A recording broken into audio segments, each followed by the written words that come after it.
Last Wednesday, I entered on my own into a silent and empty St Anne's at 8 a.m. in the morning.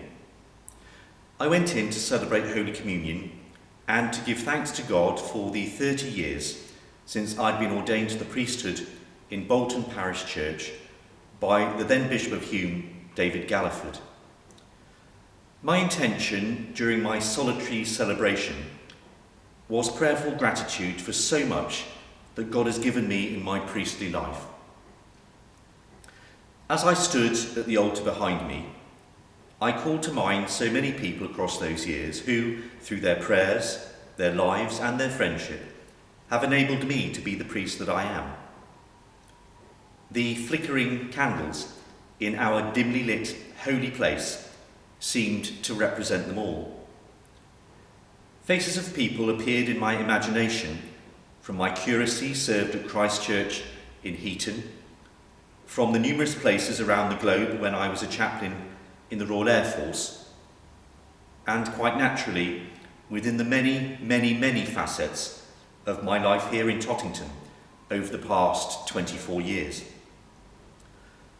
I recalled some very painful pastoral experiences and times of great tragedy, but also occasions of tremendous happiness and Christian joy.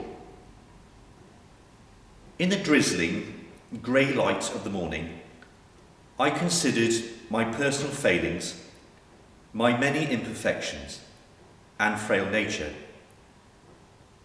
But I took encouragement, as I always have, from the prophet Jeremiah's image of God as the potter at his wheel, reshaping and remoulding a far from perfect lump of clay, me, time and time again.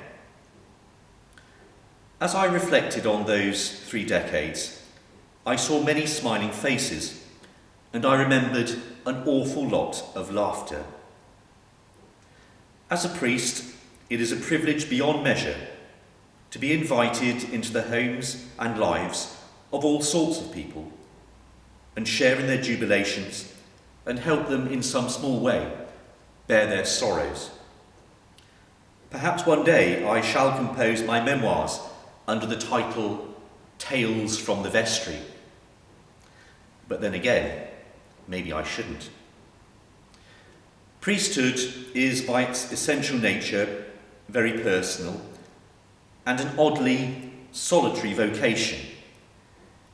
And yet it is lived in the middle of a collective body, and that body is the church. This was something that a very wise Welsh cleric made me realise many years ago. In referring to the church in the New Testament, St. Paul uses the image of the human body, with its many parts, all contributing to the whole, and all of equal worth and importance. Not one function is greater than another, and the weaker parts ought to be given the greater respect.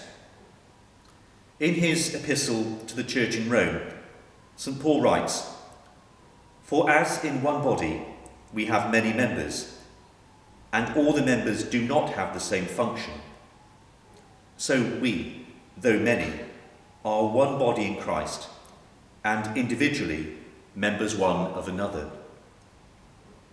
And in the church in Corinth he wrote, "If one member of the body suffers, all then suffer together.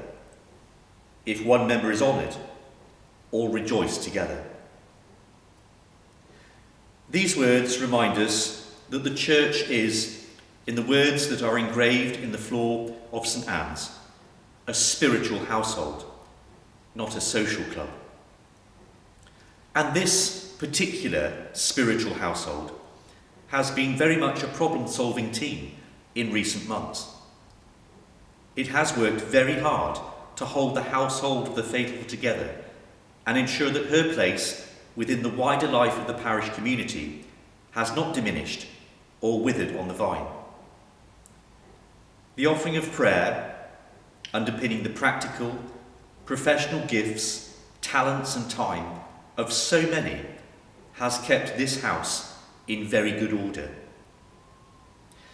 As we move forward towards some semblance of normality in our worshipping life, each one of us, whoever we are, must continue to support the life of St Anne's as best as we are able.